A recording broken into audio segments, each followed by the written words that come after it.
All right. Welcome, everybody. Work sessions are an opportunity for board members to discuss issues informally with staff and invited guests.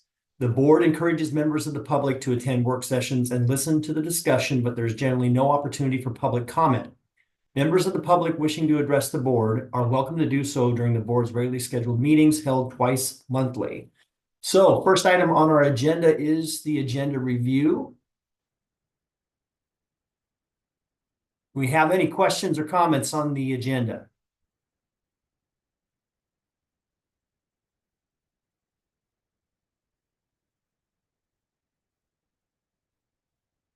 Not seeing any. Teresa, that's our calendar for Yeah, that's the Outlook, calendar not for, the agenda.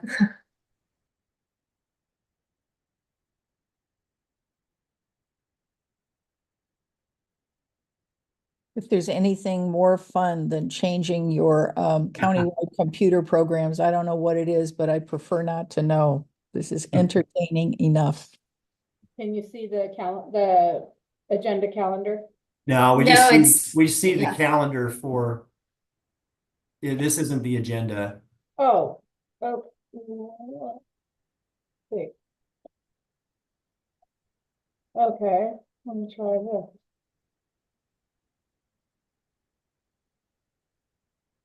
Still not?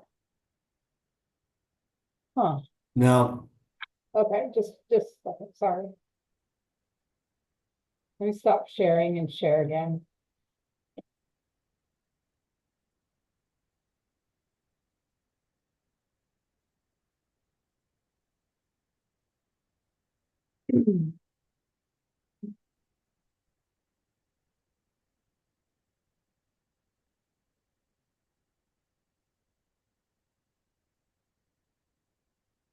How about that? there it is. Yep, Okay, we sorry can see about it that. now. Sorry about that. Yeah, no worries. Any questions on the rolling agenda here for meetings through the end of September?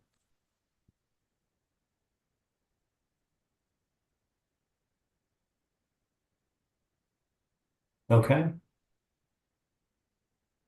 Not seeing any. Thank you, Teresa. Mhm. We'll go ahead and move on to our next topic, which is the semi-annual update on veteran services. And we have our Clatsop County Veteran Service Officer, Carl Wiley, joining us. And Carl, I'll let you take it away. Welcome. Thank you, Chuck Wella. Commissioners, thank you for having me. Let me see if I can share my screen now.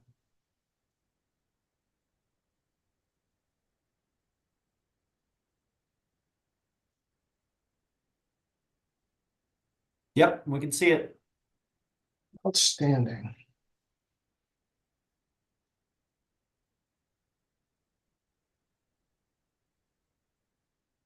Hopefully that looks right. So thank you again for having me. I appreciate it. Oh my word, come on. So working with Amanda, we felt that it would be a good idea to do a kind of a 12-month look back here with this review, so we get the whole fiscal year and kind of compare and contrast what's been going on with veteran services in Clatsop County. We'll go over current operations, future operations, and then an opportunity for questions.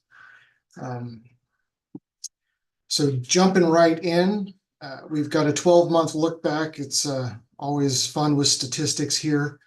I won't read the slides to you, but I will point out some notes here that I have. There's still the primary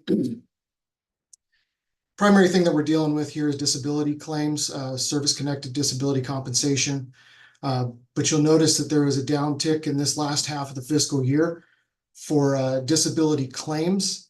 And to the best of my understanding, it's indicative of we did a lot of claims work on the front end. And if you move down, you notice that there is an increase in what's called decision reviews, the ways to appeal decisions. So what we kind of did on the front end of the fiscal year was a bunch of claims specifically for the PACT Act was a lot of them. And those turned around decisions.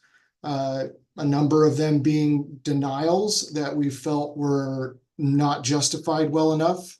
So we spent our time with the veterans here doing decision reviews, providing new and relevant evidence, or pointing out clear and unmistakable errors, and doing claims accuracy and higher level reviews with the VA, where the VA didn't either abide by the law, or we noted in their reason for decision that they didn't consider all the evidence provided at the time, nor did they give a reasonable examination with the veterans. So it's been more of a receiving repeat veterans on appointments, but then disputing and appealing their claims, if you will, which has led to an increase in monthly payments, as well as retroactive payments over the second half of the year in the form of compensation for service-connected disability. And my belief is kind of two factors for this. One is the veterans being served. That number has increased simply because of the onboarding of our veteran service officer assistant that Viviana Matthews from Classic Community Action was able to secure a grant to hire on an assistant for this position, or for this office, which has been phenomenal. And then secondary to that, it's been my objective from the outset of coming on here to provide as comprehensive a claim for a veteran during their initial appointment. So going over everything that they experienced in service as far as injuries, events, or exposures, as well as every doctor's visit, and pairing that up with where it may lead to a current diagnosis, and then other diagnoses that might be secondary to the pairing of the in-service event or injury and the current diagnosis, just to as comprehensively claim everything that's related to their service as possible, which has been very helpful in getting the proper decision back completely the first time, or at least after the decision review a lot of times. I'll move on here to the next slide that I have in the deck. We've got to look back here on our number of office visits, home visits, and those kinds of things here. Again, those have increased, again, as a result of our veteran service officer assistant coming in and just opening up my bandwidth to be able to see more clients daily, as opposed to having to manage both client interaction and outreach and just the overhead that comes along with workflow management, office management. And along with his arrival, we've been able to engage in more outreach, partnering with Commissioner Toyuka. We found a place and a sponsor for our Veterans Breakfast, which is now occurring monthly again. It's been phenomenal. Commissioner Toyuka and his folks over there at LUMS have provided us a space, and they've provided us a opportunity to bring in local restaurants and establishments to cater food for these veterans. And we've seen an increase from the initial breakfast being 8 to the last one being 24, and just more advertisement. And I plan to see more people there in August. I've also worked with Clatsop County Courthouse and Parole and Probation we launched the Veterans Treatment Court to help justice-involved veterans through the process, to help, stave off of recidivism and get them connected with benefits that'll help them as they go forward in a positive direction. So that's been a very good opportunity to help them. We're working with Veteran Service Organization leads. I had a meeting that kind of fizzled out, but we've stood it back up with our military and veteran convention planning. It was typically called the stand down. However, in military life, that's kind of got something that you do after a event or incident, and it's negative connotation. So we wanted to just make it branded as something where we can have businesses and veterans come in to network and find community and ways to serve not only the veteran community, but the county at large. That's our intent. So we're working with the Chamber of Commerce, Portland VA Medical Center, WorkSource through Department of Human Services to put together a good event here coming in September. We've done also outreach at the Columbia Inn, trying to catch the veterans that are coming in there, and also helping veterans get housing there in light of their needs. And then we've just been moving forward with getting our cards and our flyers out wherever we can in the county with whomever we can. And then looking here at Clatsop County veterans and survivors with recorded benefits, kind of by zip code, if you will, by city. We've seen an increase across the board in the number of veterans that are logged in the VetraSpec system and receiving services through this office over the last 6 months. And again, simply because we've got the bandwidth to get more people in on a daily basis. So I can't speak highly enough about how much of a benefit it's been to have the VSO assistant in here with the ODVA grant that we've received. Moving on to current operations. Again, hired a VSO assistant. Most of the veterans coming in now are seeking still disability compensation and pension claims. And then with that rolls in healthcare claims as well as survivor benefits, burial reimbursements, and survivors' pensions. Primarily still a lot of Vietnam era veterans, and those just on the tail end of Vietnam when they were doing the reduction in force. But we've seen an uptick in our Gulf War, 1990 era war veterans, and then Global War on Terrorism veterans as well. Coming out of service, especially for the Global War on Terrorism veterans, coming out of service and seeking their veterans benefits now that they're separated or retired. Also seen a rather sharp increase, not just here in the county, it's been across the state, anecdotally, on errors in VA decisions that are requiring reviews and appeals. Things as simple as a veteran denied carpal tunnel because the VA believes that it is not related to their asbestos exposure.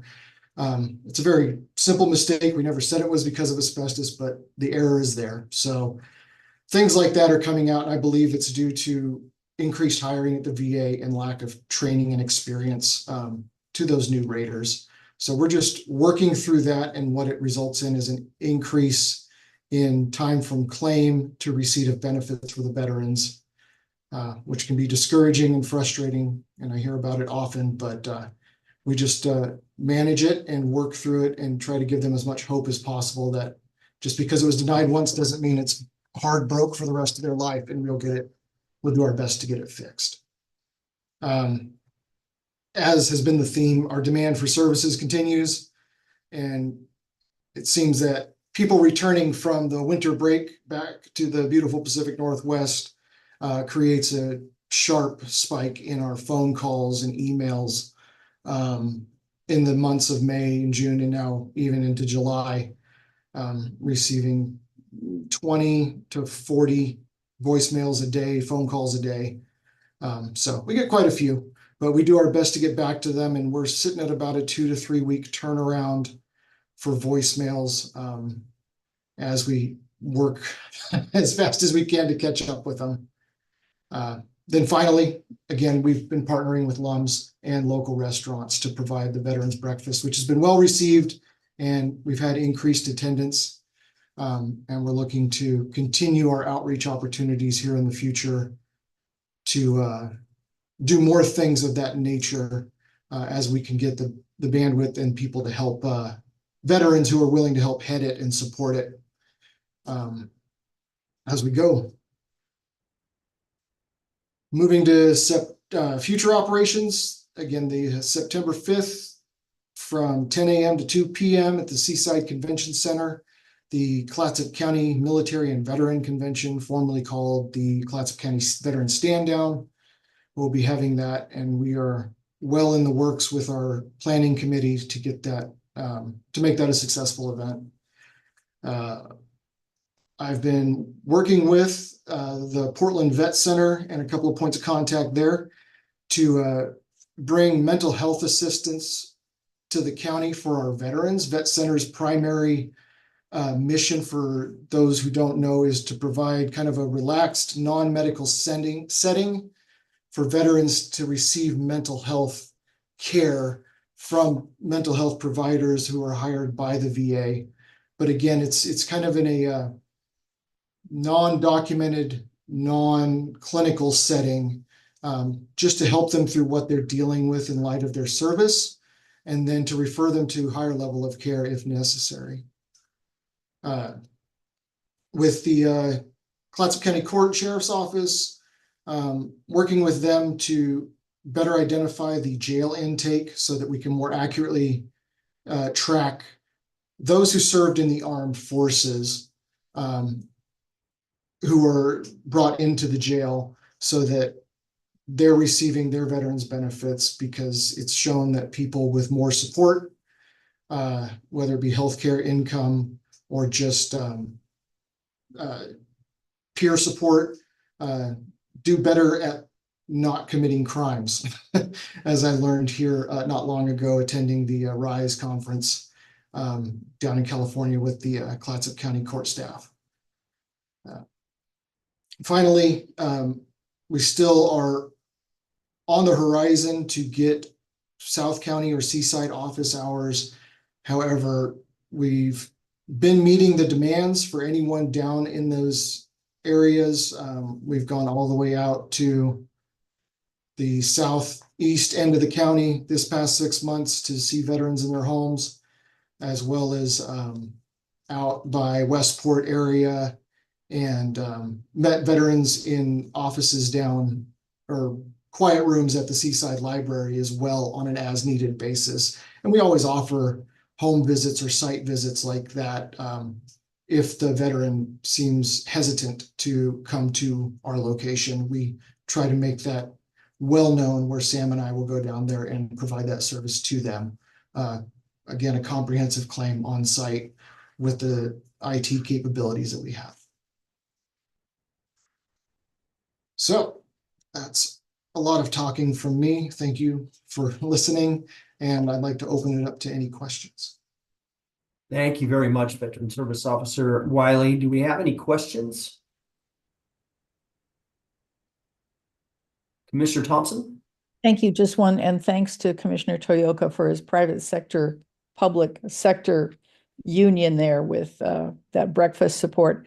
I've been reading about the delays that you mentioned and the errors in the processing, creating some kind of, I would call it slippage in the system, where third parties intervene and advocate for the veterans and then siphon off part of the benefits. Do you know if that's an issue in Clatsop County? To the best of my knowledge, it's not an issue. As far as those particular private sector third party, they're not accredited, and most of the ones that I've looked at state that. However, they are experienced and they provide advice, and the veteran does all the work themselves with the advice that they receive from them, and then they pay them for that advice. It's not legal advice, and it's incumbent upon the veteran to take it or leave it. I encourage my veterans, when they bring those to me, to give me a shot, as I have a fairly decent success rate in favorably adjudicated claims. And there's maybe some things that I can help them with that they don't have to pay for, that the third party companies pay for. There are, of course, as in every private sector, going to be bad actors, and but they do self-eliminate eventually. And I do my best when people bring it to me to do a deep dive, give them my honest opinion on whether they look legitimate, but I never endorse them, and I ask them to come through me first. But the only folks who can actually receive pay for representation are lawyers accredited through the Department of Veteran Affairs. Thank you for that clarification. Yes, ma'am. Any other questions?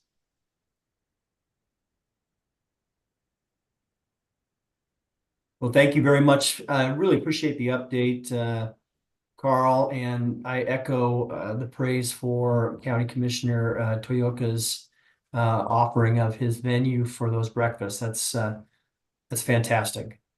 Great partnership. Yes, sir. Thanks so much. Thank you very much. I Have a good appreciate day. your time. Take care. Oh, Commissioner Toyoka. I just wanted to note that it's our venue, but the local restaurants, local chefs are the ones who really are stepping up and donating these meals to the veterans. You know, we're providing the venue, but you got to understand that the local people are really standing behind our veterans. That's great. That's great to see Yeah. everybody working together. And I'll put in briefly that thanks, County Manager, for helping me with those certificates of appreciation. We're going to get those out to the businesses that have supported us thus far. Just a nice looking certificate for each of those establishments signed by myself and then the county manager, just in appreciation and thanks for their support to our veterans. Yeah, that's great. Thank you very much, Carl. Yes, sir. We'll move on to the next item, which is the Ambulance Service Area Advisory Committee Fire Representative appointment. And Justin Gibbs, our Ambulance Service Areas Administrator. Justin. Yes, sir. Chair, Commissioners, it's a pleasure to be here this morning to discuss the term expiration of the fire representative position on the Ambulance Service Area Advisory Committee. That position was being filled by Chief Reckman. And I just want to alleviate any concerns in accordance with the bylaws. Anyone that was filling a position continues to fill that position until there's an appointment from the board. So there is no vacancy currently in the fire representative, and also the committee has an alternate to that position that was added to the committee some time ago. So the fire service is kind of split representation between rural and municipal. So we have a municipal fire representative alternate that is Chief Brian Alsbury that is also on the committee. So once we advertised this position, we received 4 applications during the application period. One of the applicants withdrew their application. So included in your packet was 3 applications. Chief Reckman submitted an application to continue his service. I've discussed the applications with the Fire Defense Board, and they have issued a recommendation and support for Chief Reckman to continue to serve in that role. And that recommendation was presented to the committee during a special meeting yesterday and unanimously approved for Chief Reckman to continue in the position. So if the board chooses on August 14th, when it will appear for action at one of your regularly scheduled meetings, if Chief Reckman is the appointed to the position, his term would be for 2 years rather than 3 years. And it would start July 1 and expiring June 30 of 26. With that, I'm available to take any questions. Thank you. Thank you, Justin. Do we have any questions? Yeah. Sounds good. And it sounds like Chief Reckman has that support, so that's fantastic. Okay. We don't have anything else on that. We'll go ahead and move on. Thank you, Justin. Next is short-term rental caps discussion and additional information. And Gail Henriksen, Community Development Director. I know that you mailed out a packet there yesterday as well, so I think we'll go through it. Excellent. Okay, thank you. Good morning, Chair, and good morning, Commissioners. We are here today to do some follow-up work from your April 3rd work session where we had some additional discussion about short-term rental caps. And your board at that time requested that staff provide some additional information. And so that's going to be part of the presentation today. And then to talk some more about potential methodologies that could be used to institute caps on short-term rentals in certain areas of the county. So the information that your board asked for back in April related to several different things.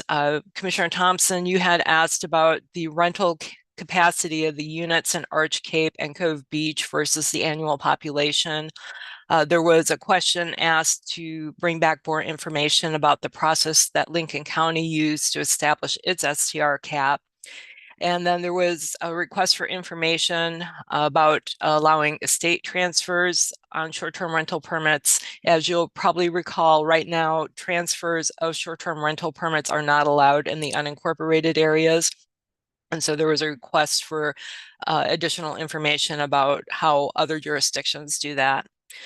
We have updated the number of STR complaints that we've received, and at Commissioner Thompson's request, we've pulled out the two properties that had the majority of the complaints to kind of give you a better picture of the number of complaints that we're receiving overall. You should have already received some information from County Council regarding takings issues.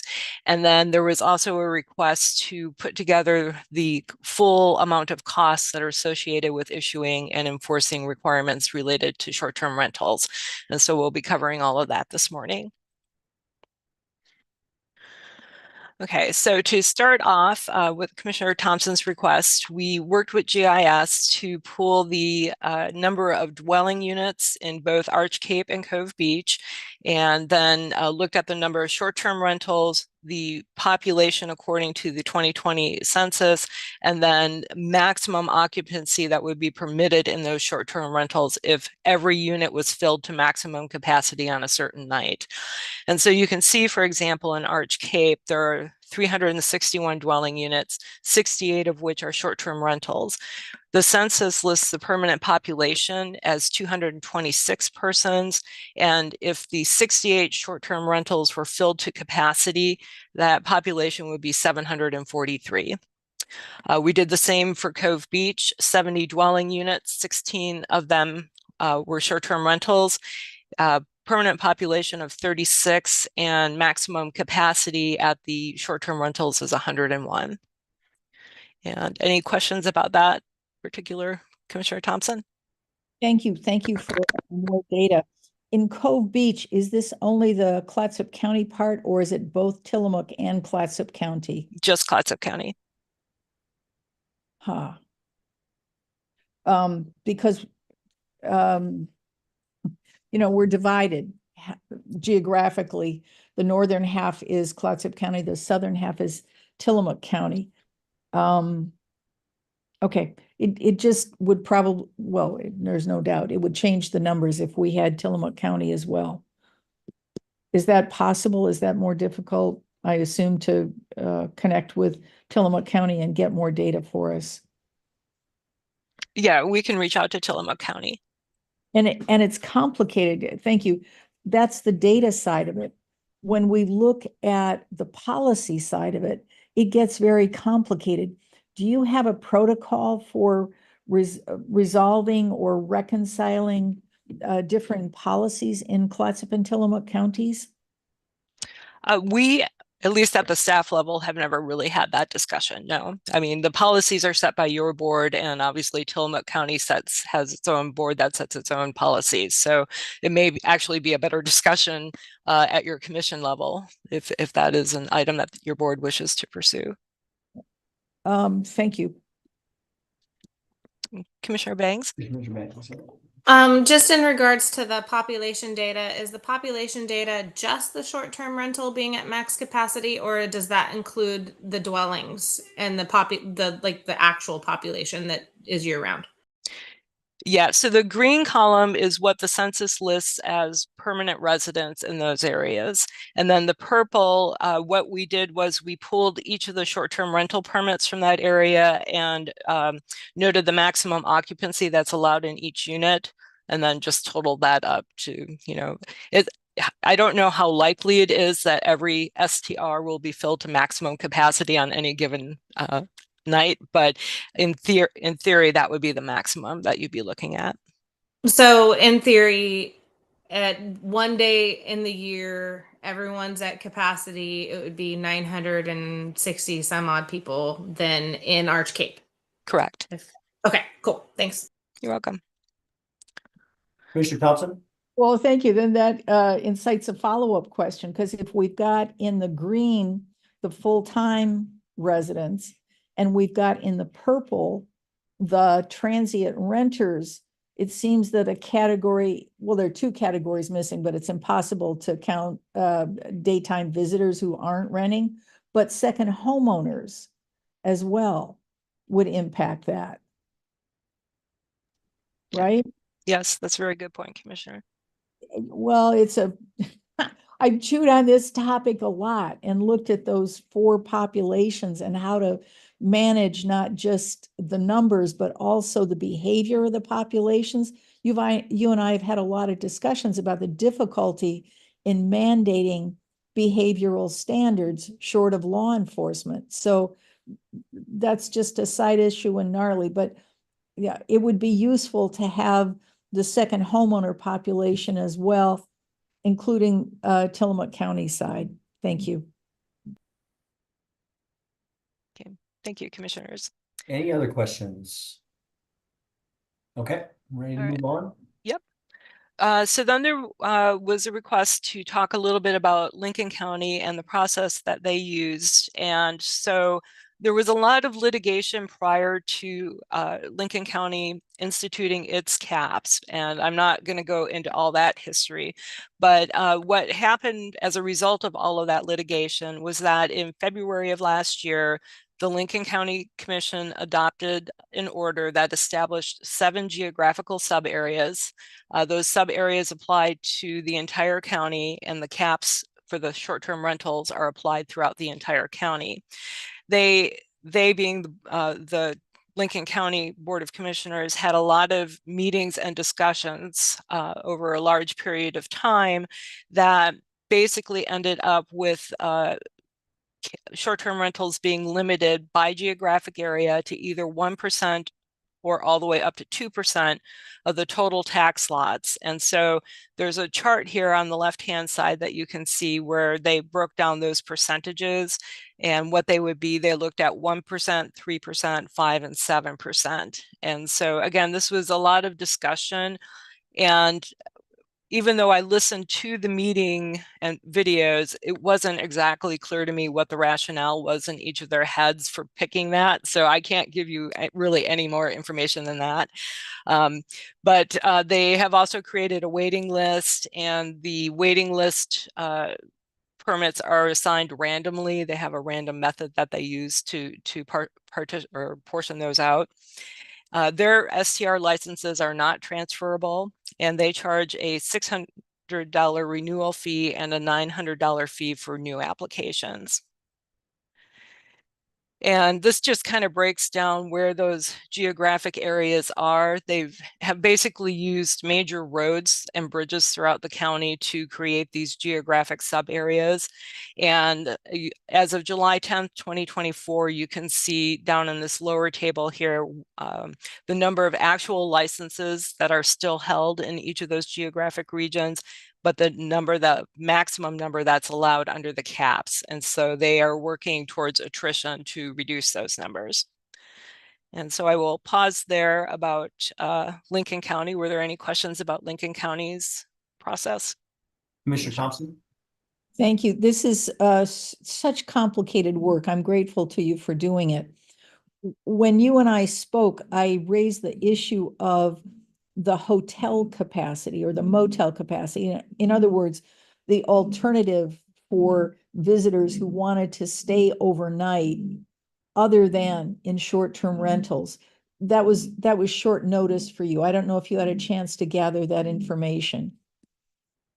Yes, Commissioner, I did do a basic Google search. I didn't come up with any numbers for either Clatsop County or Tillamook County. I went to the Oregon Coast Visitor Association, Travel Oregon, the local chambers, but I could not immediately find that data. Thank you for making the effort. What I'm looking at is how do we, I would say, channel visitors who want to be here into what we consider appropriate accommodations that that are available, because we don't want to destroy the economy or spoil the attraction that is the Oregon coast. We want to manage short-term rentals so that neighborhood quality of life isn't diminished. In my mind, that's the intention of our efforts here. And colleagues, I'm looking for feedback on that premise I've just stated. Commissioner Banks?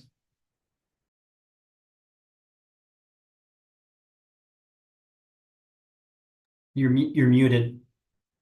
Oh, I think I agree.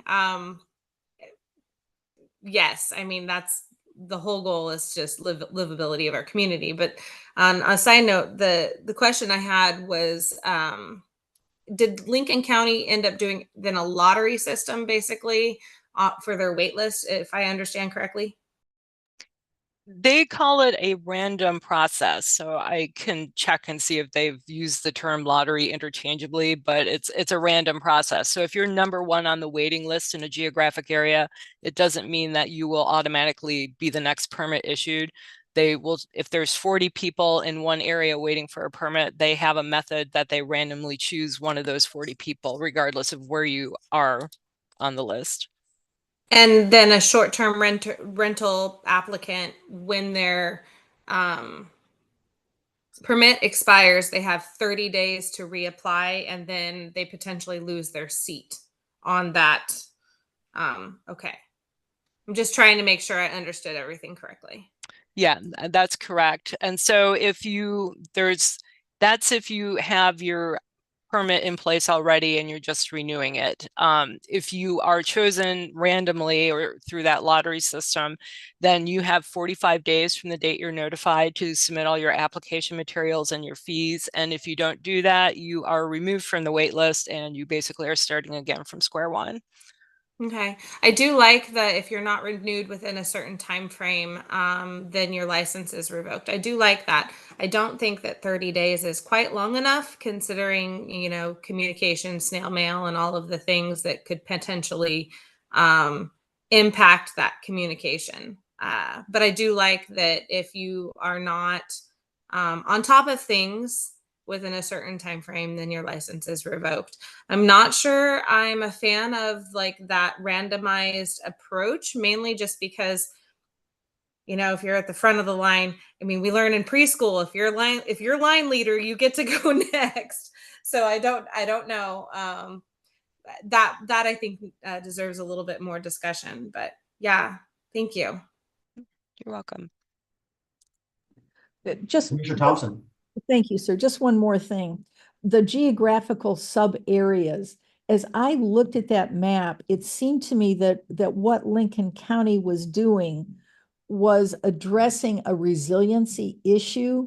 If we're looking at how to manage rescue efforts and what would be required, I remember Ed Flick talking about there would be islands after a catastrophic event. And I thought maybe that these sub areas were an attempt to look at how rescue personnel would be able to most efficiently address the needs of the refugee population or the impacted population after a catastrophic event. Do you know if that logic was part of their discussion? Commissioner, during the videos that I watched, I did not hear that used as a reasoning, but that doesn't mean that either there was something on a video I didn't watch or there was something that was discussed outside of a meeting.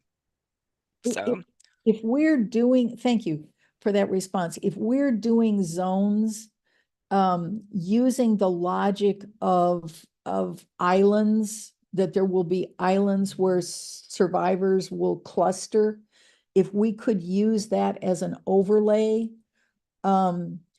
just while we're deliberating these policies, and the county emergency manager is involved in the consideration of that factor, because I'd like us to be proactive for fires and floods and, you know, storms and all the other natural circumstances that we're concerned about. Thank you. See, Justin has his hand up. Justin? Yeah, I will just say on that note, Commissioner Thompson, I have actually worked with our local GIS to use those island maps to actually identify public-owned property for the placement of cache sites. So that data is already being utilized in some form to inform kind of our response to a Cascadia event. And it would be, I think it would be extremely helpful to understand, you know, the visitor population that may be within those island areas to really truly resource and have the commodities in place to support that population for some period of time. Follow up, Mr. Chair? Yes, Commissioner Thompson. Thank you. Excellent. I would like it as part of our ordinance to require proactively that property owners and managers emphasize visitor awareness of the factors that the county emergency manager just iterated. Because if we're looking at how to mitigate impacts, the education of the visitor community is critical.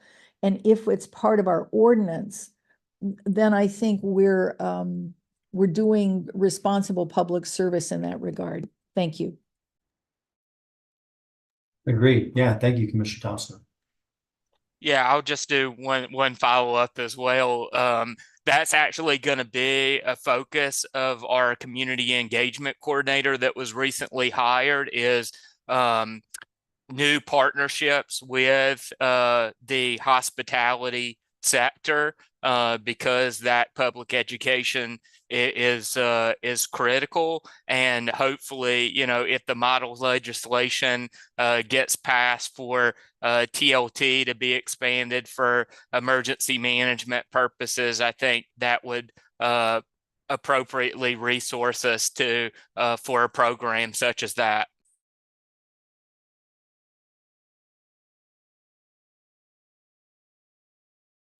Yep. Okay, thank you. Any more questions or comments about Lincoln County? Okay, then we shall move on to transfers. And so one of the points of discussion that came up in April was whether or not permits should be transferred, or should there be limited use of transfers. And currently, right now, Clatsop County does not allow transfers of permits at all. And that's been in our ordinance since, I believe, 2018 or 2019. And so staff did, as I said, Lincoln County does not allow transfers, but we looked at the cities that are within the county as well. And so 3 of them don't allow transfers. That would be Astoria, Seaside, and Warrenton. Cannon Beach has a very limited method of transferring, and it's only during the lifetime of the property owner. And so one of the exceptions is if someone jointly owns property with a spouse and there is a death, then that property portion of the property could be transferred to the spouse along, let me rephrase that for accuracy. That portion of the short-term rental permit could be transferred to the surviving spouse, and that doesn't count as a transfer. Same thing if there's a transfer of ownership into a type of trust or a limited liability corporation, that is permitted, provided that the person who transfers that ownership into the trust or corporation continues to remain alive. Once the owner dies or transfers their interest to another person, that voids out the STR permit. Gearhart also allows transfer, but only by inheritance. And so you'll see later on in our presentation that one of the recommendations that staff would make to your board is that we use the same transfer allowances that are used by Cannon Beach and Gearhart to allow transfers, but that if the property is actually sold to a different entity who is not the same owner or the survivor of a death, that a new permit would have to be required. And so I will pause there. I see Commissioner Banks and Thompson, you have questions. I just want to say I appreciate that thought process of transfer to spouse and then transfer to inheritance. Mainly just because I think that will solidify or solve my concerns regarding family homes, and maintaining a family home, and what generations have gotten used to is that ability to visit that family home or that family beach house. And so I appreciate that and agree. Thank you so much. Thank you, Commissioner Banks. Commissioner Thompson? I'm going to quote an old song. I second that emotion. The role of the Oregon coast in creating family memories it's priceless. And I appreciate that we're supporting it. And what we're trying to balance is how do we contain commercialization of the neighborhoods? I think that's the rubbing point for people. If families are coming and they're coming to share a bonding family experience, that's one set of dynamics, I would say. If it's a straight up commercial entity, and I have both kinds of those in my neighborhood, so I'm aware that both kinds exist. I don't want to compromise the quality of family life at the coast. And I think you've done that beautifully with the policy you're proposing. I'm still puzzling on how to contain the commercialism or how to mitigate the commercialism that's associated in some people's minds with a profit-making venture and how that impacts our neighborhoods. Thank you.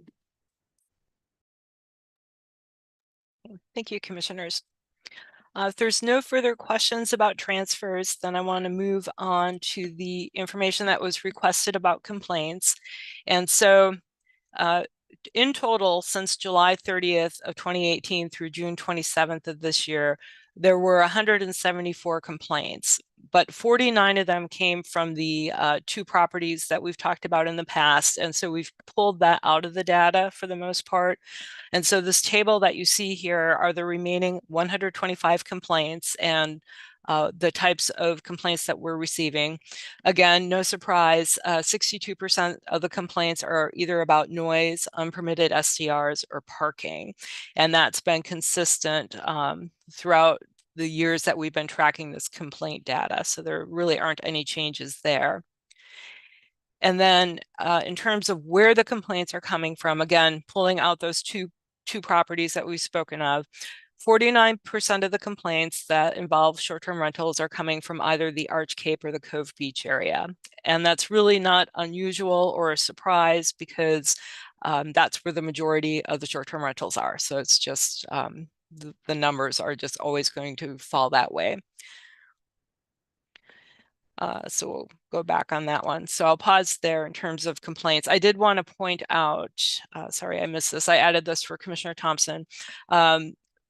Again, taking the total number of complaints, the 174, we had 89 complaints that were either outside the jurisdiction of code compliance or that were unverified, that staff couldn't verify, if somebody had a parking issue, but they had no pictures, and by the time we would get there, the parking issue's been resolved. So unverified and outside code compliance covers a lot of different items, but just over half of all of our complaints we are either outside of our jurisdiction or can't be verified. We did have 85 verified complaints where some form of code compliance action was taken, whether that was a verbal warning, a written warning, a notice of violation, and in a couple of cases actually taking a short-term rental owner to the hearings officer for a decision. So I just wanted to point out, Commissioner, that I put that information in there for you. Commissioner Banks? Is there a way to articulate, so the other area of, I think, high population of short-term rentals is Surf Pines, if I understand correctly. Is there a way to like delineate how much is part of that community? Yeah, I don't have that number right off the top of my head, Commissioner Banks, but that would be easy to pull out. If there were complaints, how many were coming from that Surf Pines area? And I'm just wondering, do we involve the HOAs in, our, how do you call it, a complaint response? We do not, no, unless we That- get a complaint from the HOA themselves, but. Okay, I'm just curious, like how much jurisdiction we have and how much jurisdiction HOAs have in this whole conversation. Yeah, anyhow, thank you. You're welcome. So to answer your question, at least the question I think I'm hearing, Commissioner Banks, homeowners associations do have the ability to completely prohibit short-term rentals in their neighborhood. They can also put together their own covenants and restrictions addressing those issues. That would be in addition to anything the county would permit. We, as a county, will only enforce what we have in our code. So even if a HOA does institute a prohibition, or has special rules, those are not things that the county would enforce. It'd be up to the HOA to do that. Which makes a lot of sense. I appreciate that. I'm just wondering how much confusion or crossover potentially is occurring that might cause an uptick in complaints, just because people don't know who to complain to sometimes. But no, I appreciate all your work. Thank you.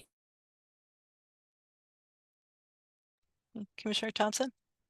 Thank you.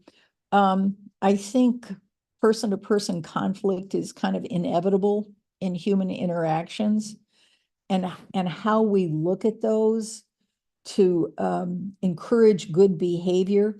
I remember Chair Quila said something about problem properties, and I'm thinking to myself, well, how much of the problem is in the nature of interpersonal conflict? Is the problem that a neighbor is holding another neighbor to unreasonably high expectations? I think the example I heard you mention was there was a bread wrapper on the ground.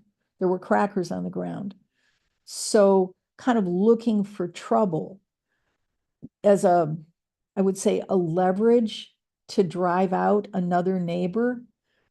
I mean, that's another side of the problem, because people do have a right to behave appropriately within the constraints of being good neighbors, at least in my mind.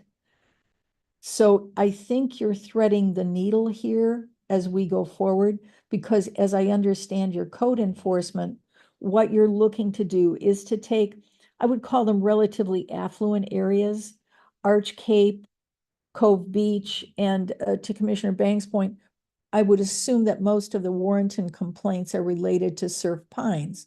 So there are neighbors there who have a particular standard of behavior that they want to enforce that may or may not include allowing their neighbor to rent short term.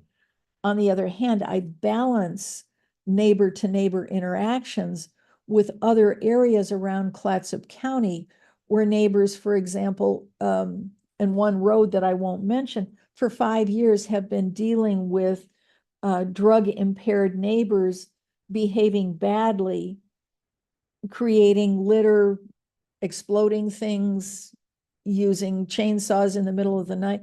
how do we have standards of behavior that aren't specifically tailored to one person's sensibility? I want to say, I think you're sensitive to those. I want to discuss those respectfully because everybody's got a right to have their opinion and to want to have their way about things.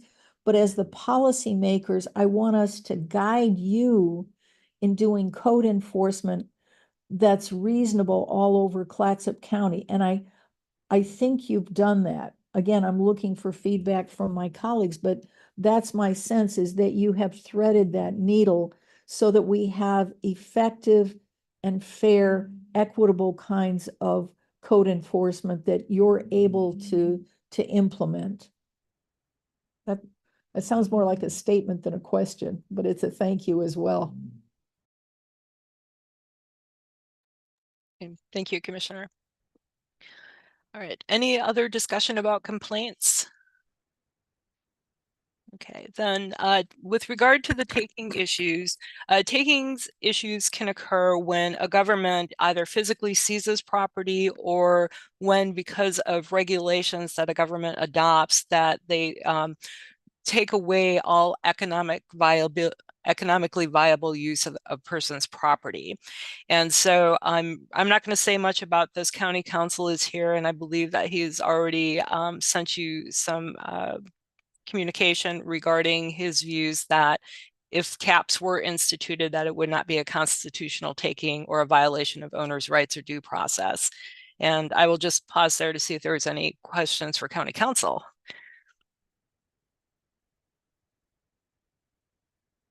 Commissioner Banks?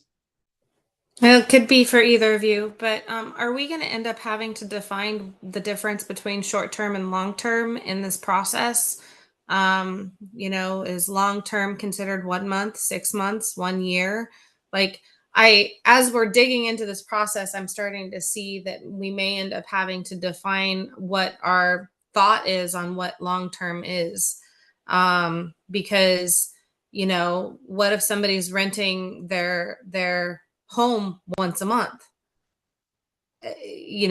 So I feel like we may end up having to define that. Is that defined in case law somewhere federally, by state? So I'll answer about our code, and then I'll let County Counsel add anything that's relevant as well. But our code already defines short-term as less than 30 days. And that's a very standard definition of short-term. And then anything else above and beyond that would be considered long-term rental. And then Just gonna agree with Gail Yeah. there. There's really nothing in case law that specifies what long-term, short-term is, so it would kind of fall back onto our code and what we decide. So there's nothing out there that's saying that we couldn't have different, definitions, but kind of the generally accepted definition is 30 days or less. Okay, so that I understand correctly, a person could rent their home once a month without having a short-term rental permit, and it would then be considered outside of short-term rental. Do you mean for more than a month, for more than 30 days? Well, they could rent it once a month for whatever term. Like maybe it's a week, once a month, but they could rent it once a month and not receive a short-term rental permit. No, that would be considered a short-term rental. But if your definition is 30 days or it's less, something or less, so then it would be 35 days then. So if they rented it every 35 days, then they would not need to have a short-term rental permit. See where I'm it's a conundrum of definition. But they have to rent it for a total of 30 days or more, correct? right? Well, So they could rent it once for 24 hours. I don't think so.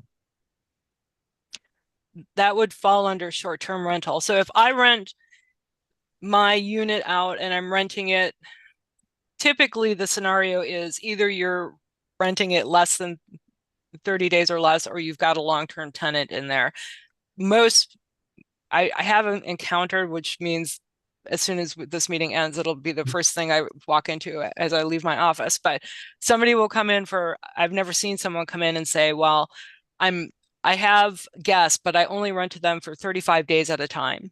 And so, but if they rent it Well- for 29 days to everybody, they are considered a short-term rental. And so I can see where there's some ambiguity in our definition.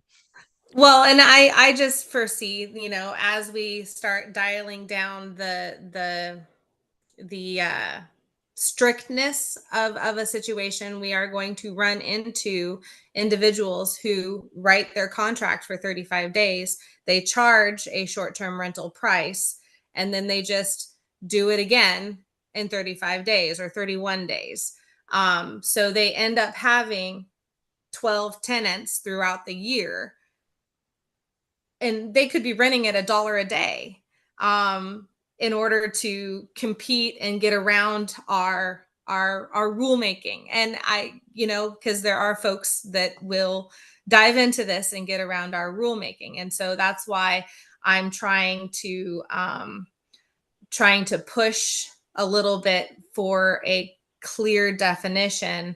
Or are we just going to leave it ambiguous and understand that we are going to have folks that will do that?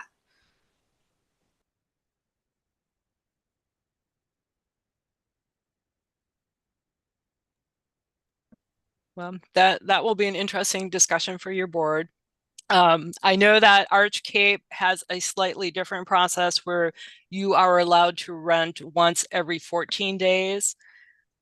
So if you have a 14-day window and you rent for 3 of those days, the remaining 11 days, you're going to be vacant. You can't bring somebody else in. So there are different methods that could be looked at in terms of clarifying that.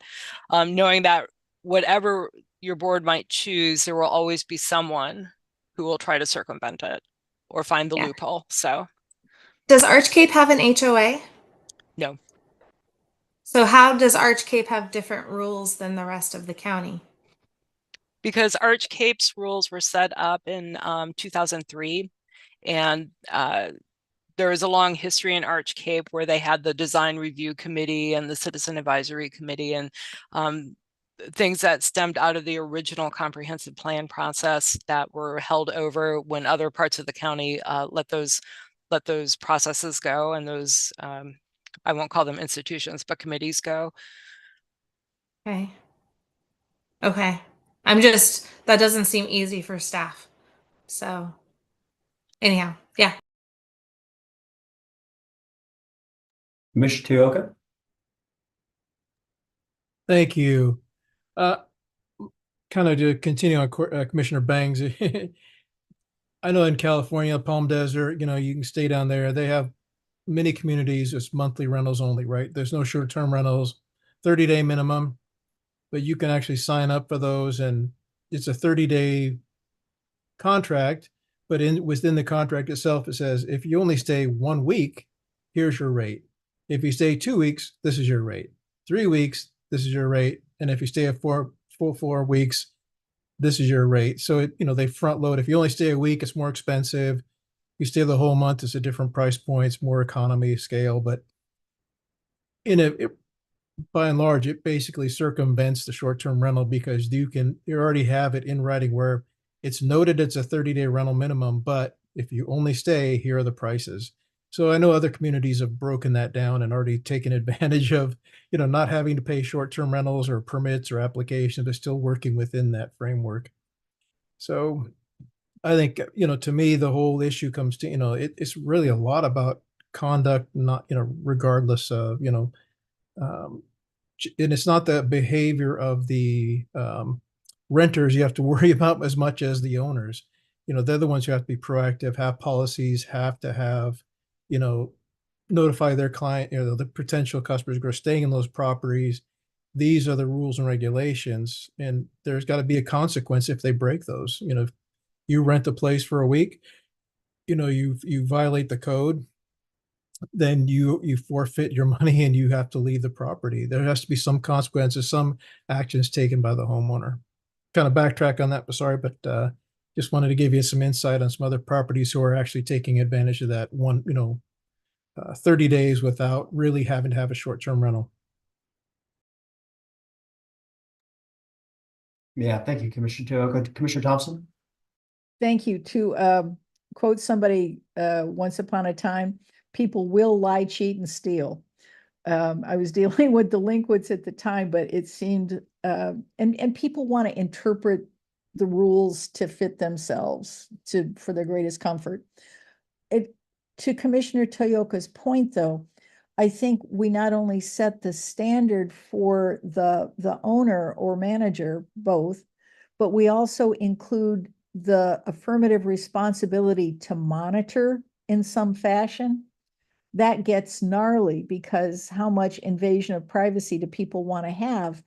But I don't know if noise monitors are a part of that, or outside video cameras, or I think yesterday when we were talking, I said, could we make it part of our ordinance and enforceable that an owner has the affirmative responsibility to have garbage cans that are secure, and tells anybody who's a customer renting it, if you have more garbage than fits in this garbage can, number one, you have to make sure it fits in there. If you've got more than that, take it out with you.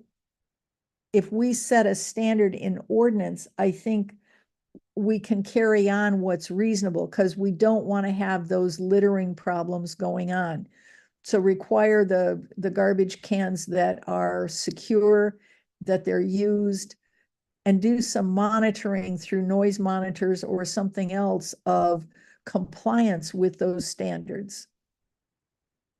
Thank you. Any other questions, comments? Okay, Gail. Oh, Commissioner Banks. I just want to put out there that we also have to recognize what is our capacity as a county and as our staff. I would love to be able to micromanage this to a level that forces positive and good behavior, but is that truly the capacity of staff? Because we can't increase our staff levels right now. And so it's trying to figure out how to, well, as Commissioner Thompson says, thread the needle so that the burden is not on us as a county, that the burden is passed off to the STR permit owner. So anyhow, just making a recognition of our capacity. Thank you. Commissioner Thompson? Thank you. Thank you, Commissioner Bangs. Agree completely. I think putting standards for compliance and monitoring in our ordinance, and putting the responsibility for enforcing those on the owner makes perfect sense to me. For as long as I can remember, we've been a complaint-driven system. That's the phrase. And that gives staff a chance to delegate the responsibility and still have sidebars and consequences for when those standards are violated, if and when those standards are violated. So I agree with your point. We're not expanding staff. We're defining and delegating responsibility for monitoring and enforcement insofar as possible to the owners, because that's part of their responsibility. We want them to do that. Thank you. Okay. Thank you, Okay. Commissioners. Not to rush our conversation, but we still have some more ground to cover, so I want to keep moving ahead. So the final point of data that was requested at our April work session was an assessment of what the county costs are associated with issuing and monitoring and ensuring compliance with short-term rentals. And so we've broken it out. Our permits are a 2-year period, cover a 2-year time frame. So we have put together the cost for 2 years. A lot of different departments are are touching the short-term rentals in one way or another. The main ones are primarily assessment and taxation, building codes, code compliance, environmental health, and planning. And then you'll see here, County Council and GIS are also involved on a more limited basis, but they are not collecting any portion of the short-term rental fee. Neither does code compliance. And you can see also code compliance includes not only staff time, but it's also that short-term rental hotline that the county pays for. And so if you add up the total 2-year expenses as estimated by staff, every 2 years we're spending about $236,000 in one way or another, either sending out notices about renewals, issuing short-term rentals, permits, collecting room tax, enforcement, checking septic issues, a lot of different things that can be going on there. We charge $550 for a 2-year permit, so that's $225 a year. We're basically at 172 permits, which is where we're at now. The actual cost per permit is just under $1,400. So we're running a deficit. We're subsidizing short-term rental permits basically to the tune of about $823. So you'll see that there are some recommendations that are coming up in terms of costs that staff will be discussing as well. Commissioner Bangs? I would say that I'm not interested in subsidizing anything right now. So I'll be interested to see what the staff recommends moving forward, because we can't afford to subsidize anything unless things change for us legislatively. So I'm wondering if we can hold, I don't know, man.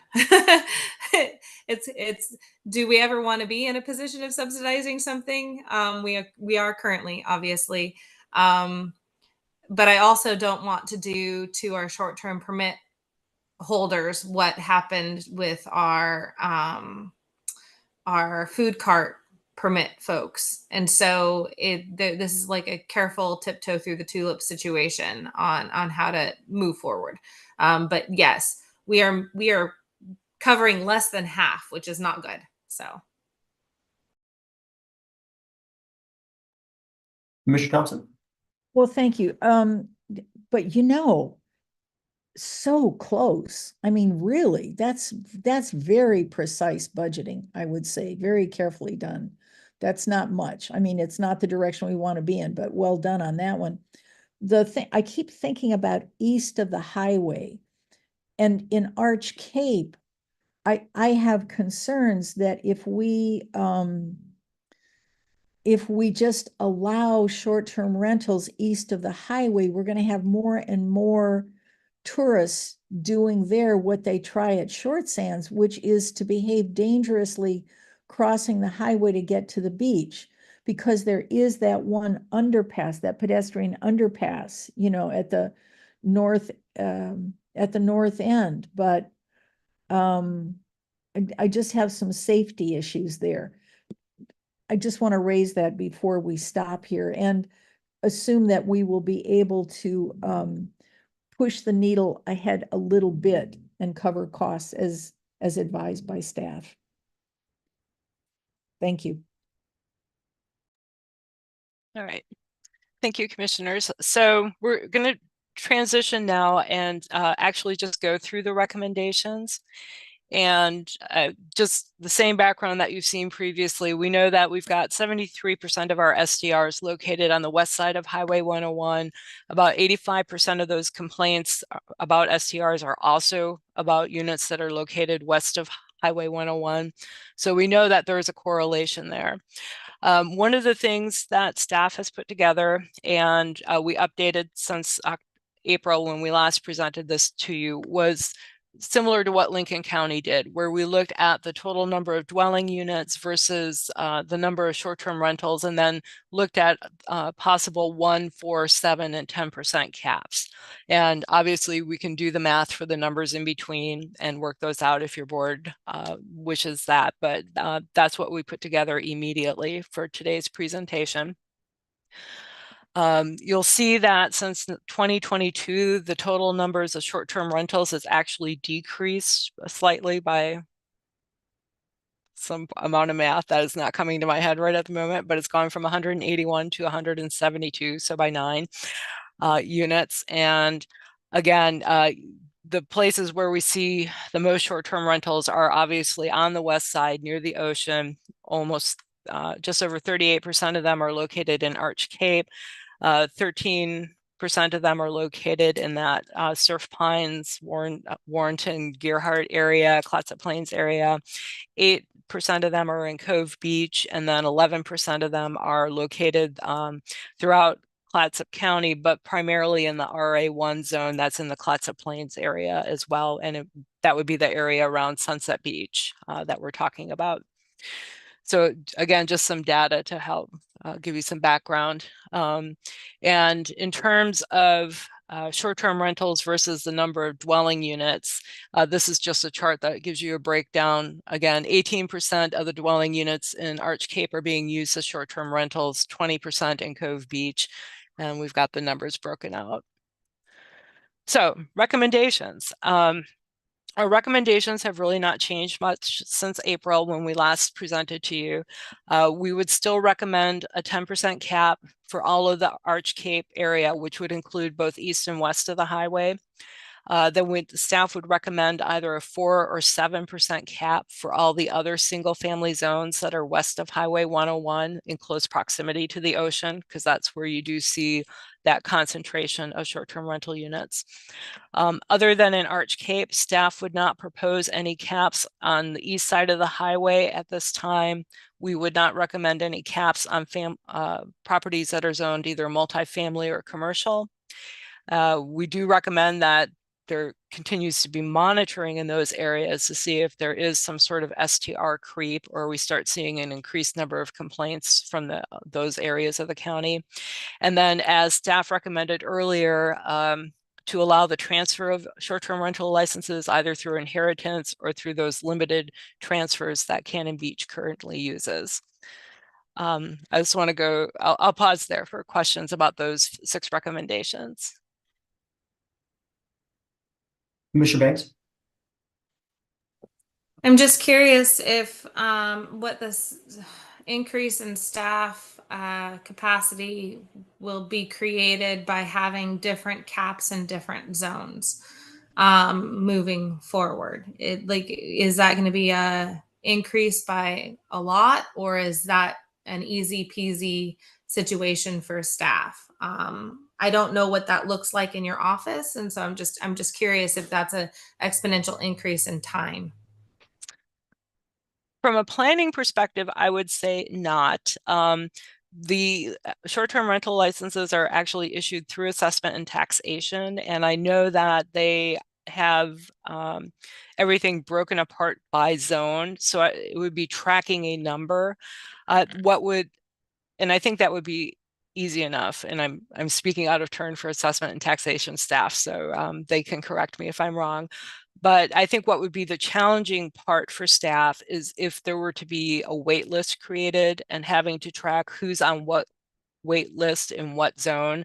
And then if there was a process where through a lottery or something that we had to contact people on a wait list, I think that would create additional, a fair amount of additional work for assessment and taxation staff or whoever was processing the permits at that point. Commissioner Webb?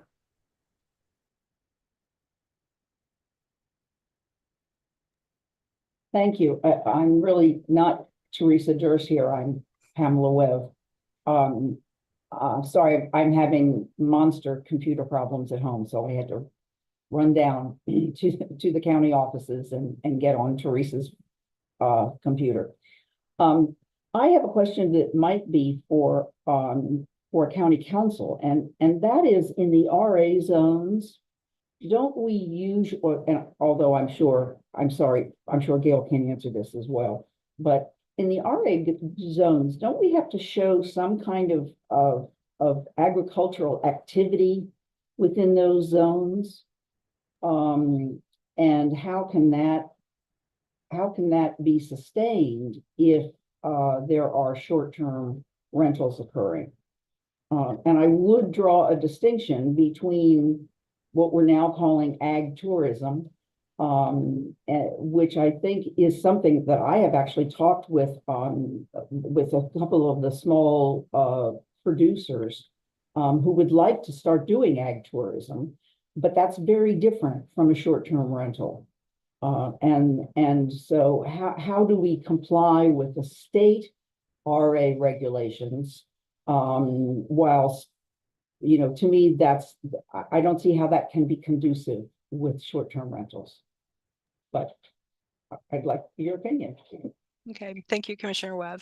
So the RA zones, which are residential agriculture, are not classified as resource zones. Oh. We have 3 resource zones. We have exclusive farm use, Forest 80, and then we have agriculture forestry. And those are the ones that are protected under state statute and OAR. The residential agriculture zones are classified as rural residential lands, and they aren't subject to that.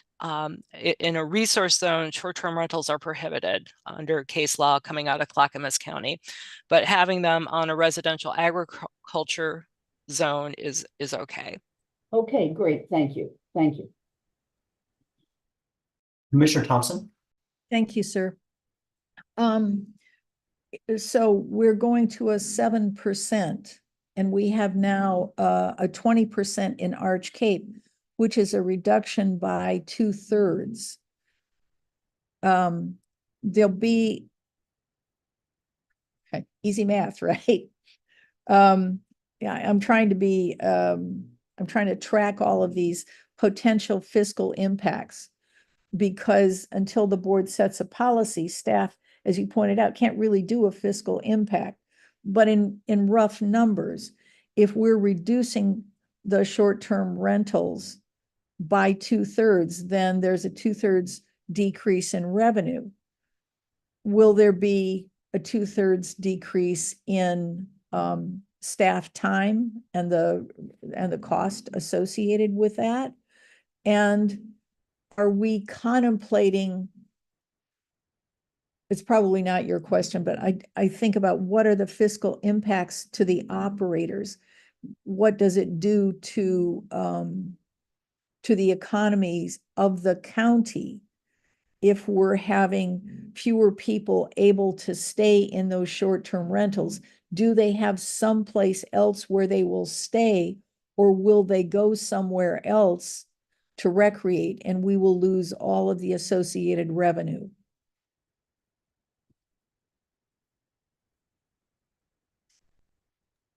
Yeah, Commissioner Thompson, these are not items that I'm prepared to answer right at this point in time, but I can note those.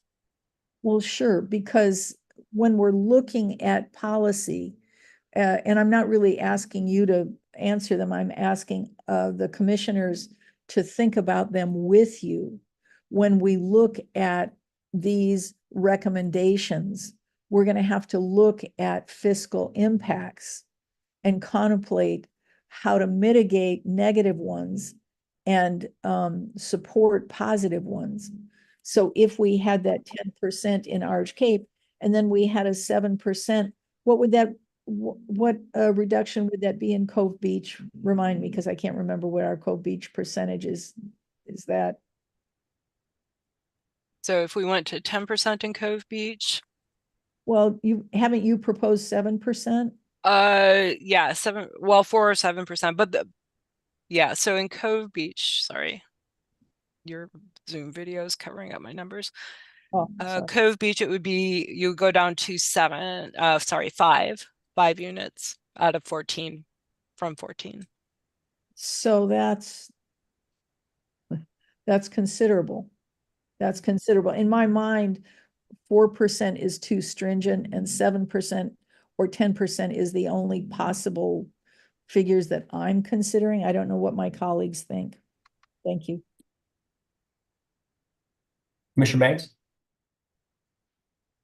I'm also seeing this as a slow reduction, as people non-renew their permits, or as permits become problematic and they go through a process of permit removal, I guess. I don't know how else to phrase that. I don't forecast this cap as being we have the cap and then tomorrow we kick people out. I'm seeing it as a very slow, natural progression of elimination moving forward.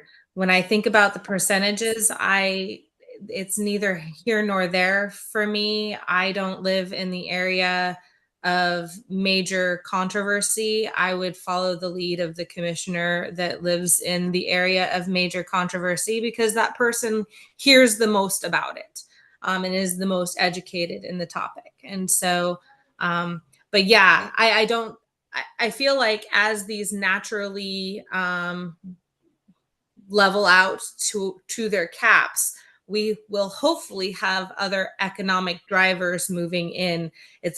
I would imagine it's going to be an extremely slow process. So anyhow, thank you. County Manager? Thank you, Chair Quillen, members of the board. If I just might expand on what Commissioner Bangs was just noting, part of the contemplation is that this would be a slow process, and what you would have is really a redistribution based upon these caps of the STRs. And so there is not a hard cap, and so there would not be a cap in some other areas of the county. So it is possible that the overall number of STRs grow, but they are limited in these communities that are currently having a higher saturation. And so I think it'll take some time to really find where that equilibrium is and to see what the actual impacts are. I think likely, that kind of attrition rate of the current permit holders will be slow. And so we won't fully see what those impacts are until some future date. And in the meantime, there will be other things, as Gail mentioned, that she'll have to monitor outside of those communities without caps, outside of those zones without caps. Thank you. Thank you, County Manager. Any other comments, questions? Commissioner Webb? Yes, I think as I have expressed before, I'm concerned with any area of the county being dedicated to no caps. I think there are significant, I think I've mentioned this before, there's significant housing stock along the Columbia River, which is just recently being discovered for potential development or use as STRs. And so it kind of scares me a little bit to say, well, both along the Columbia River, but also in South County as well. I really appreciate Commissioner Thompson mentioning the issue of crossing 101. That's an issue that, other than in Short Sands, I've never thought about that before. And so I'm wondering, particularly in the southern area, south of Seaside, I think that could be an incredible danger. And so I thank you, Commissioner Thompson, for that, because I really think that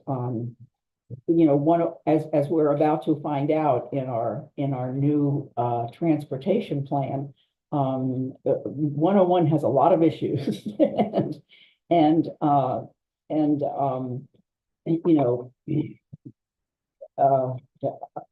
I just think that this is something we really should think hard about.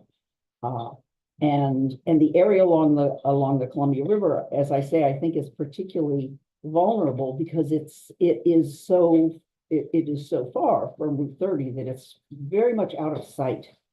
And so I think it's something that we need to think about. And incidentally, Director Hendrickson, the work that your staff put into all of this decision package is just extraordinary. thank you so much. I mean, you answered so many of the questions. You did such great research. I really appreciate the Lincoln County things. And I think your starting point idea, I guess I didn't understand, number 6, allowing owners to renew existing STR licenses. How would that allow us to cut back on the percent of STR permits in certain areas? Because this looks to me like it would be, are you suggesting just a grandfathering in? Everybody who's got an STR license now can continue theirs, and then it would stay at the present. How could we reduce them? Right. So that's a very good question. And so if your board chooses to enact a cap, everybody who has a license now is grandfathered in. And so right now we don't allow any transfers of an STR permit. So if I were to transfer it from my name into the Gail Henriksen Living Trust, that would be considered a transfer, and I would lose my license and have to wait until then a license became available in my area so I could apply again and get a new license. So what we are talking about with the transfers is there are times when it may be appropriate. One was if you inherit property and your property comes with a short-term rental license, then that might be an appropriate time to allow transfers to happen. Alternatively, if I own property with my spouse and I pass away and my share transfers to my spouse's name, that should not be considered a transfer potentially. And then, obviously, if my spouse then dies or he sells the property to somebody else, then that short-term rental license would go away.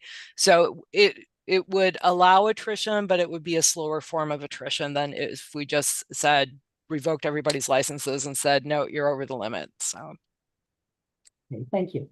You're welcome. Commissioner Banks? I just want to say I'm supportive of all of the staff recommendations that I'm seeing here. And I think that the next conversation then is how would one end up losing their license? I think that would be something that is going to become very important in this conversation. I don't think it's a today us situation, but future us. Moving forward, like what scenarios would one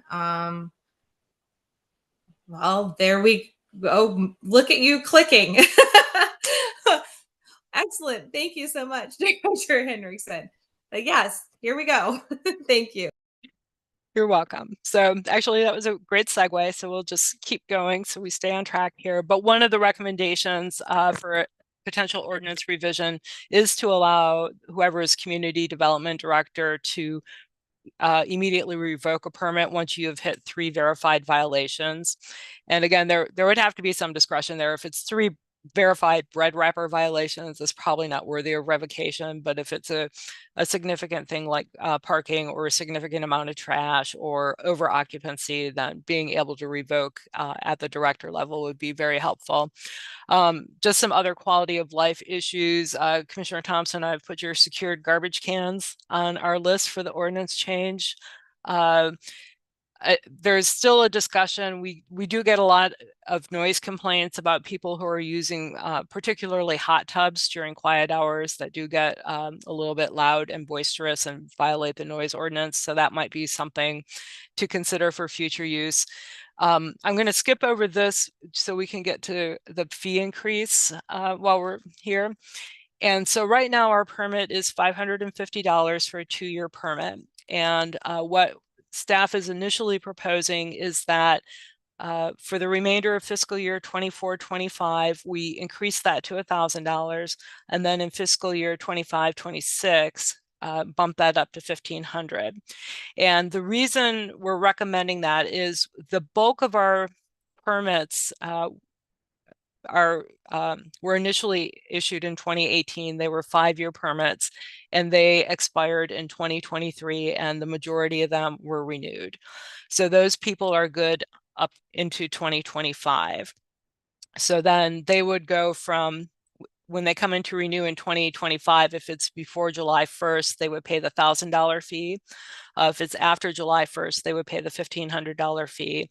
And then staff would also ask your board to consider building in an annual increase after 2025, because as you know, having gone through the budget process just recently, there are always cost of living adjustments that happen every year, which will change the costs that the county is incurring to process these permits. And so your board may want to consider a similar cost of living increase, so to speak, for the permit fees for the short-term rentals as well.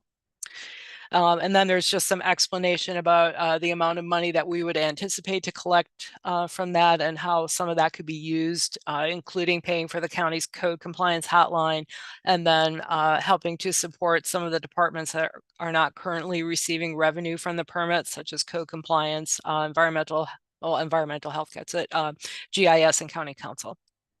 And so I'll pause there for questions. Commissioner Thompson. Thank you. I appreciate your raising this. We may have an unintended consequence if we raise the fees this much of increasing the level of short-term rental that occurs, because owners are going to have to rent their places more often in order to offset our increased fees. So there's that issue of an unintended consequence. We're saying we're basing this on 172 units, but then we're contemplating the reduction of those units by a particular amount. So I can't work the math in my head right now, but if you can work those math things and send them back to us, I think that's the kind of calculation we're going to have to do, because as the governing body, we're interested in what's the impact in the real world of the policies that we're promulgating here. So I appreciate your work, and I think there's more work to do on this before we absolutely move forward. Thank you. Commissioner Webb. Yeah, Gail, in all of the research that you all have done, have you found any places that that tie the permit fee to the size of the house, or the size of whatever the residence is? I find in exploring rentals along the coast that we are presently charging such a small amount, considering, I mean, these numbers could could be retrieved by one long weekend in most of our STRs. So to me, it's painfully slow. It's painfully low, considering that usually in the real estate market, we charge people in terms of taxation in general according to the value of the property. And once a home goes into the STR file, it's valued considerably more highly than it is if it remains as a single family residence. So I would not apologize at all for raising the fees. I would wonder, for instance, the difference between a 2-bedroom condo in Tolovana Inn and a 4 or 5 bedroom house, in Cove Beach.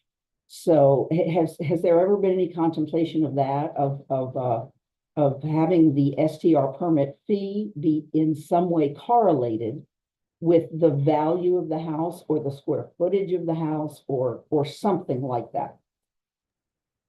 Commissioner Webb, I personally have not run across that in my research. It's something that staff could evaluate and provide some input in at a future date. Commissioner Thompson. Thank you. Mr. Chair, I remember that we had a presentation from Assessment and Taxation that Chris demonstrated to us that having or not having a short-term rental license did not have an impact on the valuation. We're talking coastal properties, which by their nature are expensive. So Commissioner Webb, I would respectfully disagree with your assertion because we've had a presentation from staff that demonstrated that that is not so. Thank you, Mr. Chair. Commissioner Banks? If you do dive into this conversation further for further review as staff, I would like to also see if there is any increase in staffing hours needing to be dedicated to it moving forward, or if that is something simple. I'm just going to constantly, I think, hammer what is our staff's capacity, because you guys have a lot of stuff that you need to accomplish with a very little time frame, and I don't want to increase your duties beyond what we can without having to add more staff. So anyhow, thank you. All right, any other comments, questions? So two questions to us. The Yeah. proposed methodology generally capture the direction to the staff, and would the board like the staff to move forward? I, for one, do think that it captures at least my opinion, and I think I'm comfortable with the recommendations and with the direction that staff is going. Commissioner Banks. Yeah, I feel the same way. It does capture what I've been thinking on what we needed to do moving forward in regards to short-term rental caps. The one slide where it talks about, hot tubs and weddings and so on and so forth, I do feel like we need to have a discussion on that, because frankly, I, as a landowner, would be pretty put off if I wasn't able to have my child's wedding at my property on the coast. And so I think we need to dive into that slide a little bit deeper to make sure that we don't have any unintended consequences in there that would impinge an actual landowner's, ability to use their property as properties should be used. We should always be able to allow our children to have their weddings on our property. Anyhow, but that's the only thing, that was the only hesitation that I have with your entire staff report. So thank you. Thank you, Commissioner Banks. Commissioner Thompson. Thank you. As my colleagues have said, I generally support hot tubs are an ongoing source of consternation. So I'm for limiting hot tubs. I concur with Commissioner Bang's concern about the other proposed restrictions. I think we need to look at those further. Generally speaking, I'd like you to move forward. I tend to think 10% is better than 7%, but I'm persuadable. Someplace in the neighborhood of 7 to 10. I think not more than 10. 7 may be too stringent. And you're right, this is the neighborhood most impacted. The speed at which the transition occurs we're talking about people's lives and livelihoods here and their property, always contentious issue. I like where we're headed, but I want to look at more numbers before we commit absolutely to a particular number. Thank you. Thank you, Commissioner Thompson. Any other comments from the board? Okay, Gail. Right. So then staff will begin working on a draft ordinance for your board's review, and we will schedule that for an additional work session. And then potentially, depending upon how that goes, we would be looking sometime in the late fall to hold public hearings once we get to a point with the ordinance that your board's comfortable with. Sounds good. Commissioner Banks. I would probably say one more work session, and with a circle back of the difference between the 7 and the 10% for Commissioner Thompson. I'm neutral on 7 or 10%. I want to follow Commissioner Thompson's lead on that. But yeah, maybe one more work session where we have the difference between 7 and 10% and what that would mean. So thank you. Thank you, Commissioner Banks. I'm comfortable with that. Anybody else? Thank you very much, Gail. Appreciate all the work the Community Development Department has put into this. Yeah, Very you're good very welcome. presentation. Thank you. Thanks. Next is House Bill 3197, Clear and Objective Standards. And again, Gail Hendrickson, our Community Development Director. All right, this is a very quick and easy presentation. So back in 2023, the legislature passed House Bill 3197, and it stated that counties now have to adopt clear and objective standards for housing. And those changes have to be adopted by July 1st of 2025. So back in April, staff came and spoke to you about the process and talked to you. And we made a commitment that we would come back quarterly to just give you some updates and let you know if we're encountering any policy items that might need to be addressed, or kind of summarize the discussion that's coming out of the work that we're doing with the Planning Commission. So to date, we have covered almost 4 of our 6 articles in the law doc. And what we're seeing so far is a lot of amendments that are being made to either make language clearer or to simplify the process that people have to go through. And this past quarter, one of the things that came up in our work with the Planning Commission was currently the county utilizes 7 different types of procedures to process applications. So we want to combine and reduce that down to 4, which will make things much easier for staff and for the people who have to go through the process. We're not looking at any changes to any fees. So even though things will be moving around in terms of how they're being processed, the fees are going to stay the same, because the changes are primarily nomenclature and not anything that has to do with the level of work that staff is doing. We're looking to do some clarification to the thresholds when that determine when an applicant neighborhood meeting is required and how that meeting gets conducted, looking at our density transfer and cluster development requirements, and there will be some revisions that will come out of that based on our conversations with State Department Land Conservation and Development staff.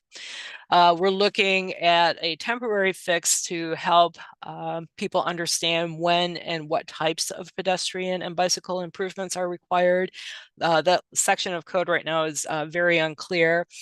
It is required, though, under OAR because of our transportation system plan. And so we're proposing a temporary fix until we learn if our grant application to update the TSP is going to be approved. And we just submitted that application this week. So we will have about another month or so before we hear back on that. And then basically some other changes just to go add in additional tables and diagrams, which just help make the code read so much clearer and helps people find things more quickly. And then in terms of where we're at in the process, we kicked off in December of 2023. We are down here now going into August. And so we will be wrapping up Article 4, which are our zone regulations in LawDuck. And then we're going to be moving on to Article 5. We have another work session scheduled with your board in October. And then with the Planning Commission, we hope to wrap up our first draft of all the revisions in November, bring it back for a second review of everything in December, and then hopefully have the ordinance to your board in March 2025 and be fully adopted and implemented by the end of April. And again, we're trying to meet that July 1st deadline in 2025. So far we're looking good. We just wanted to give you an update and just see if your board has any questions for us. Thank you. Thank you, Gail. Any questions? Commissioner Thompson. I would just say that putting these two elements together in one meeting is a very good idea, because I think neighbors have had concerns about the impact of the changes. And if we combined a discussion of caps, effective caps, that reduces by half the number of STRs, and we're talking about changing to clear and objective standards, I'm hopeful that that will be palatable to everyone concerned. Thank you, staff, for your work. You're welcome. Thank you. Any other comments, questions? Thank you very much, Gail. Okay, thank you Appreciate all. all your hard work and good discussion. Okay, we don't have anything else on our agenda, so we'll go ahead and adjourn for the day. Have a good rest of your Wednesday. Thanks.